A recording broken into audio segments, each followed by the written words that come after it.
नमस्कार विद्यार्थी मित्रांनो, आज आपण इयत्ता 9वी मधील विषय सायन्स अँड टेक्नॉलॉजी यामधील 7वे प्रकरण energy flow in and ecosystem याच्या तिसऱ्या भागाचा आपण आज अभ्यास करणार आहोत. Late us see the subject science and technology chapter number 7 energy flow in an ecosystem part 3.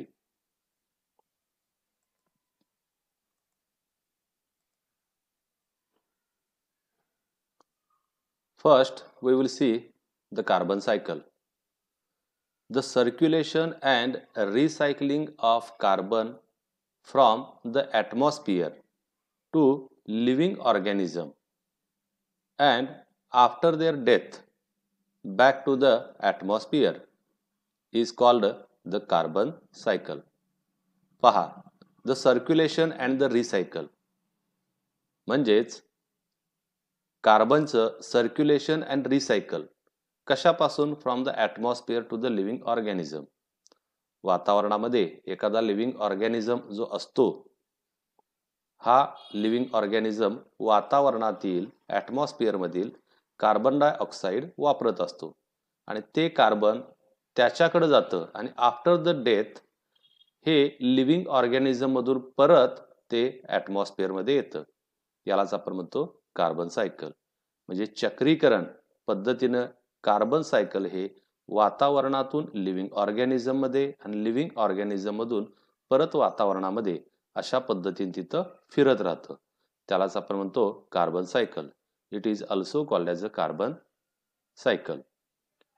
Abiotic carbon atoms are circulated and recycled into biotic form mainly through photosynthesis and respiration.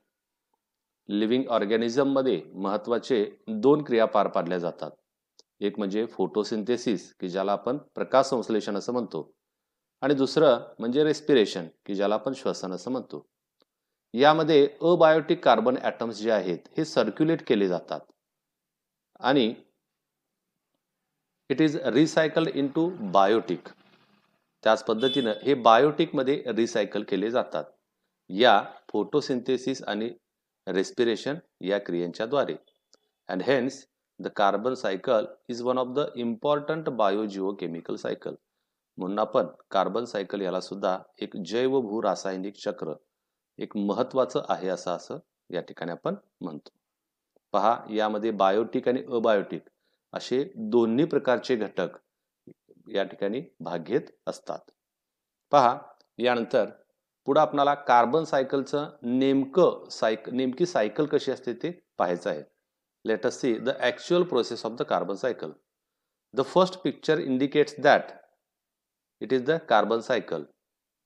Here are some aspects which is related to the carbon cycle, and in the second picture it is a detailed carbon cycle. How the actual process of the carbon cycle takes place in the atmosphere, it is explained into the second picture. तर पहा, आपण दोन्ही चित्रांचा इथं सविस्तर अभ्यास करूया. पहिल्या चित्रामध्ये जर बघितला तर ऊर्जेचा एक प्रमुख स्रोत म्हणून त्या ठिकाणी सूर्य दाखवलेला आहे. From the sunlight we and also the other organisms getting the solar energy for the purpose of energy production. Here are also present some biotic factors and abiotic factors. Biotic factors याच्यामध्ये जर बघितला तर आपल्याला एक गाय किंवा वनस्पती या पाहायला मिळतात. त्याच पद्धतीनं या ठिकाणी काही कारखाने सुद्धा दाखवलेले आहेत. एक पाण्याचा स्रोत किंवा ॲब्सॉर्प्शन इन वॉटर सुद्धा दाखवलेला आहे. त्याच पद्धतीनं एक हिरवळ असा प्रदेश सुद्धा या ठिकाणी इंडिकेट केलेला आहे. यामध्ये काय केलं जातं तर कार्बन हा वातावरणातून घेतला जातो आणि आता फॉर एक्झाम्पल ज्या काही हिरव्या वनस्पती आहेत या हिरव्या वनस्पती फूड सिंथेसाइज करण्यासाठी वातावरणातील कार्बन डायऑक्साईड वायू शोषून घेतात आणि त्याच वेळेला ते ऑक्सिजन वायू इव्हॉल्व करत असतात की जो आपण स्वतः या ठिकाणी रेस्पिरेशनसाठी वापरतो. त्याच पद्धतीने here are some factories, and from that factories the carbon dioxide gases are evolved directly into the atmosphere. पहा, या ठिकाणी काही कारखाने आहेत की या कारखान्यामधून फॅक्टरीमधून डायरेक्ट कार्बन डायऑक्साईड वायू हा वातावरणात सोडला जातो. And that carbon dioxide is utilized by the plant body to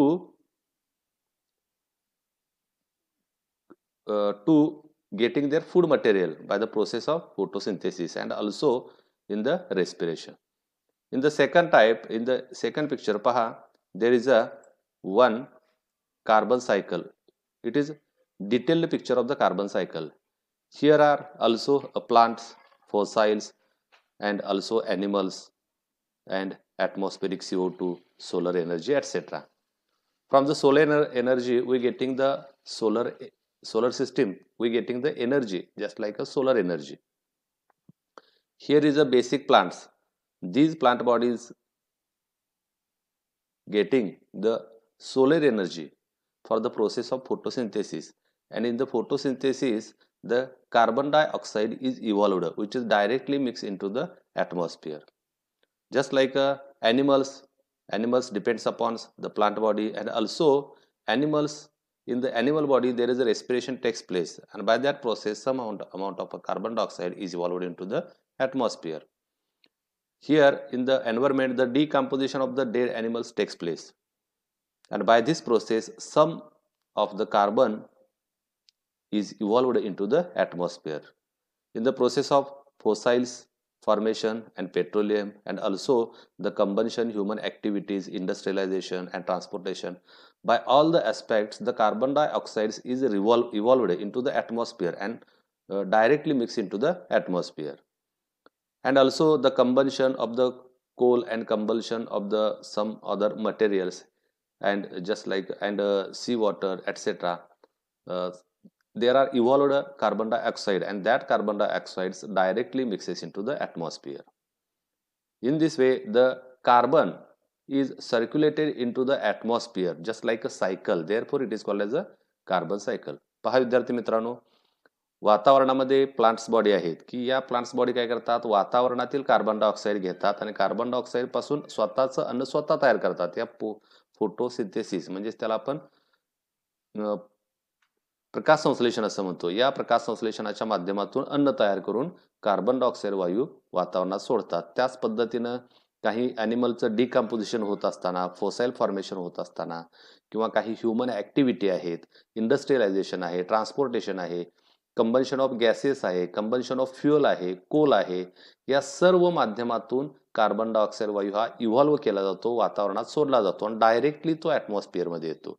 अशा पद्धतीने हा कार्बन डायऑक्साईड या वातावरणात सर्क्युलेट होत राहतो एका स्टेज पासून दुसऱ्या स्टेजकडे. It is also called as a carbon cycle. Let us see the next point.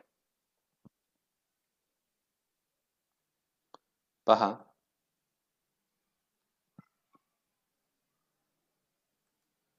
चला आपण आता पुढचा भाग बघूया.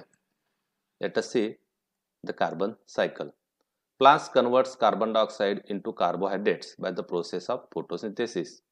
In the plant body, there takes place the photosynthesis, and by the process of photosynthesis, every green plant body converts carbon dioxide, which is present into the atmosphere, into carbohydrates. And again, similarly, they produce carbon compounds like proteins and fats, and also the plant body produces the other substances, byproducts, just like proteins and fats. Herbivorous feeds upon the plants and carnivorous feeds upon the herbivorous. These herbivorous means शाकाहारी प्राणी.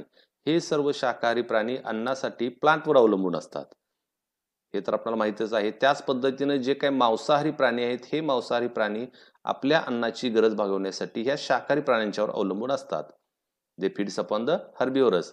And in this way biotic carbon is transported from plants to the herbivorous and from herbivorous to the carnivorous. आणि पहा, या process मध्ये वातावरणामध्ये असलेला जो काय बायोटिक कार्बन आहे, that biotic carbon is transported, हा ट्रान्सफर केला जातो कोणाकडून, प्लांट कडून. प्रथमतः शाकाहारी प्राण्यांच्या मध्ये जाणार आहे कार्बन, आणि शाकाहारी प्राण्यांच्या वर डिपेंड असणार आहेत कार्निवरस म्हणजे मांसाहारी, म्हणजे शाकाहारी प्राण्यांच्या मधून तो मांसाहारी प्राण्यांच्या मध्ये तिथं ट्रान्सपोर्ट केला जाणार आहे. अशा पद्धतीने कार्बन त्या ठिकाणी ट्रान्सपोर्ट होत असतो. पहा, यानंतर आपण पुढचं बघणार आहे कार्बन सायकलचा पुढचा टप्पा. तर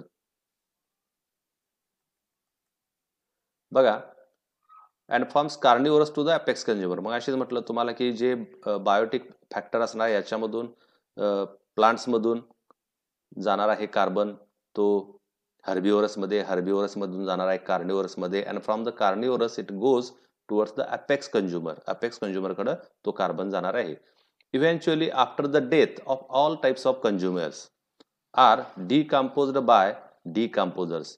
जेव्हा हे सर्व कंझ्युमर्स जे आहेत, अपेक्स कंझ्युमर जेव्हा डेड होतात, तेव्हा after the death there are activity of the decomposers takes place, just like a bacteria and fungi, and carbon dioxide is released again into the atmosphere and used by again living organism. हा जो carbon dioxide आहे, हा carbon dioxide या डिकम्पोजरच्या माध्यमातून जो या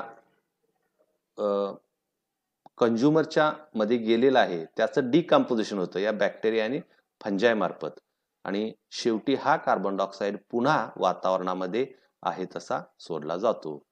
the atmosphere and is used again by living organism, आणि पुन्हा तो या ऑर्गॅनिझम कडनं वापरला जाणार आहे. In this way the carbon is continuously passed on from one living organism to another. अशा पद्धतीने हा कार्बन डायऑक्साइड एका लिव्हिंग ऑर्गॅनिझम मधून दुसऱ्या लिव्हिंग ऑर्गॅनिझम मध्ये सतत ट्रान्सफर होत राहतो. It is also called as a carbon cycle. In this way the carbon cycle is activated in the atmosphere. After the death of the living organism, carbon goes to the atmosphere and is again taken by living organism.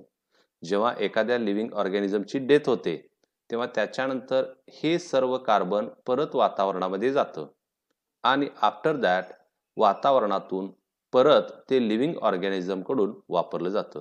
अशा प्रकारे ही carbon सायकलचं चक्र थोडक्यात वातावरणामध्ये circulate होत राहतं.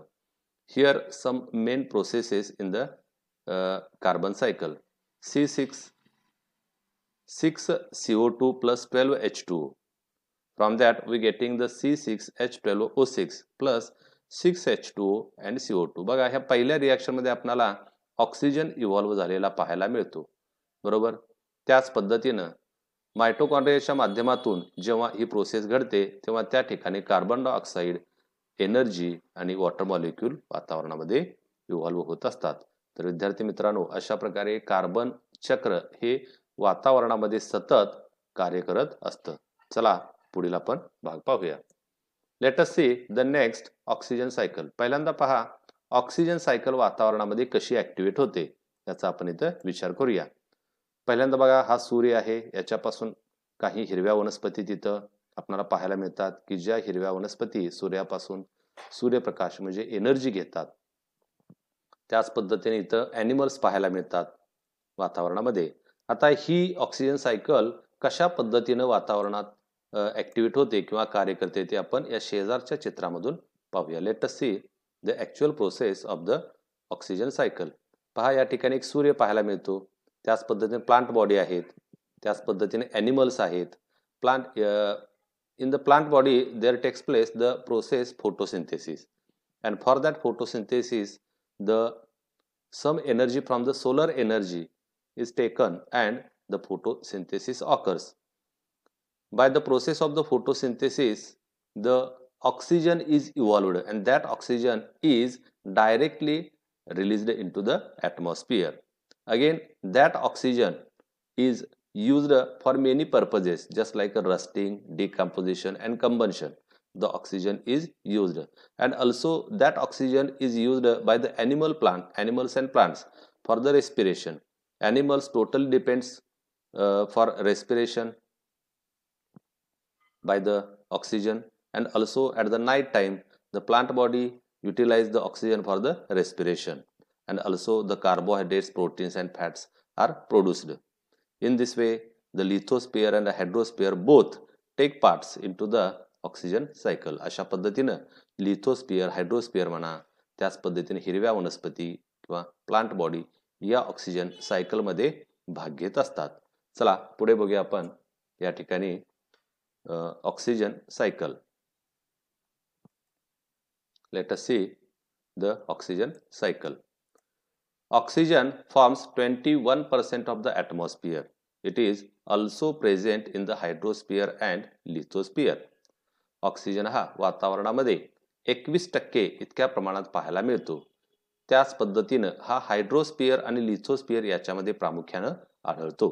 Circulation and recycling of the oxygen within the biosphere is called as a oxygen cycle. वातावरणामध्ये या थोडक्यात या बायोस्फिअरमध्ये ऑक्सिजनचं जे काय सर्क्युलेशन अँड रिसायकलिंग होतं यालाच आपण ऑक्सिजन सायकल किंवा ऑक्सिजन चक्र असं म्हणतो. This cycle includes both the biotic and abiotic components.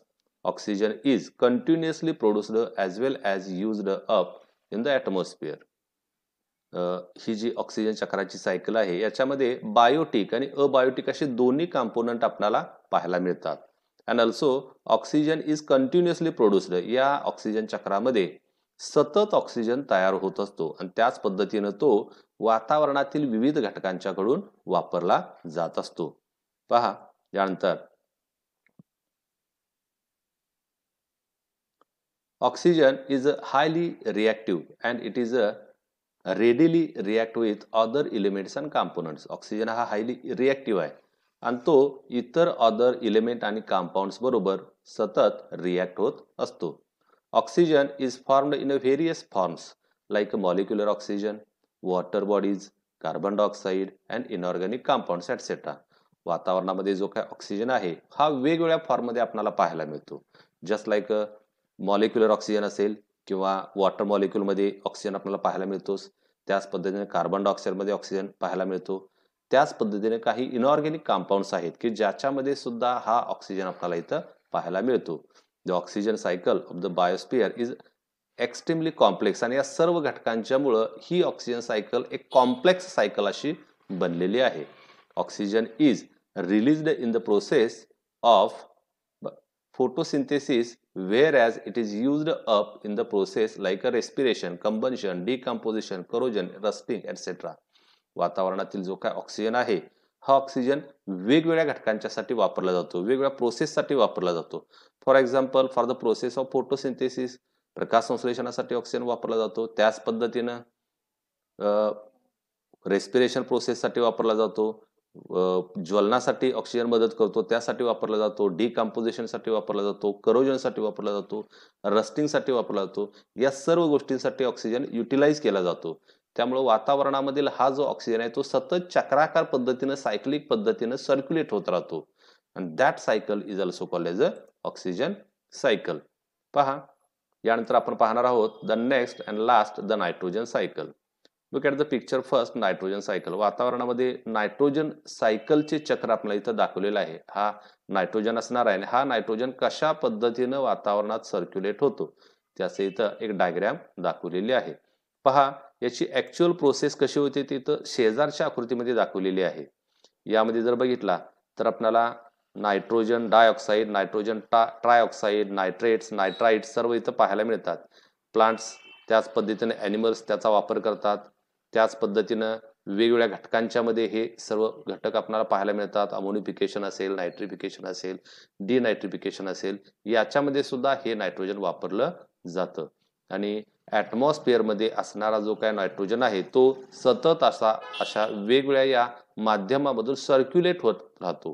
त्यालाच आपण नायट्रोजन चक्र असं म्हणतो. चला तर पाहूया द नायट्रोजन सायकल याची प्रोसेस कशी घडते ते.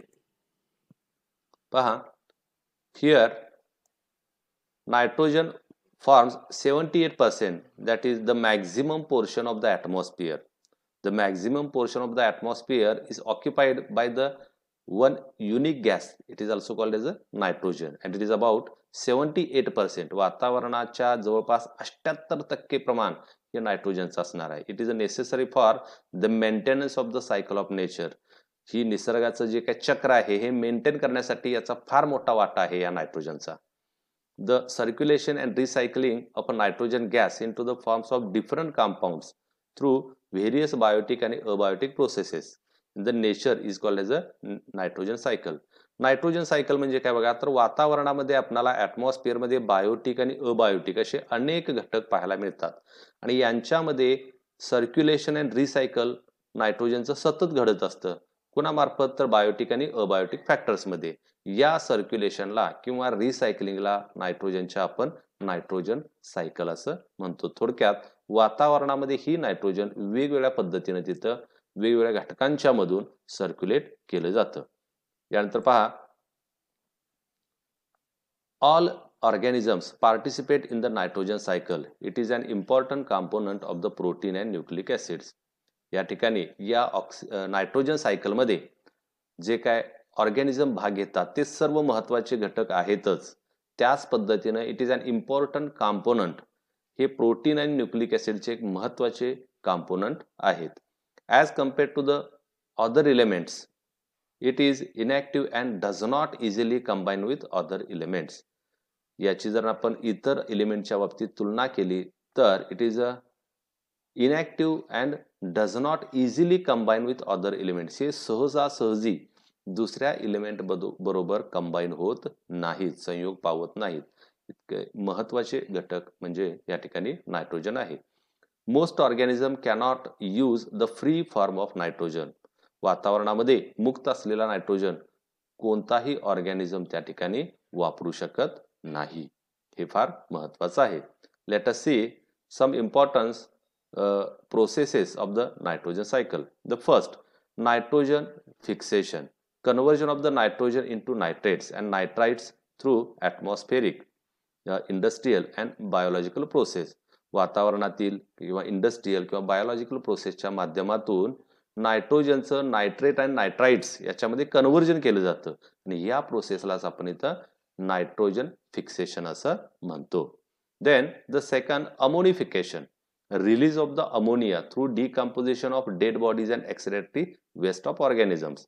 जे काय डिकम्पोज होणारी बॉडी असते या डिकम्पोजिशन प्रोसेस मधून किंवा त्याच पद्धतीने लिव्हिंग ऑर्गॅनिझमचे जे काय एक्सक्रेटरी वेस्ट मटेरियल्स आहेत यांच्यामधून सतत अमोनिया रिलीज होत असतो, त्याला आपण अमोनिफिकेशन असं म्हणतो.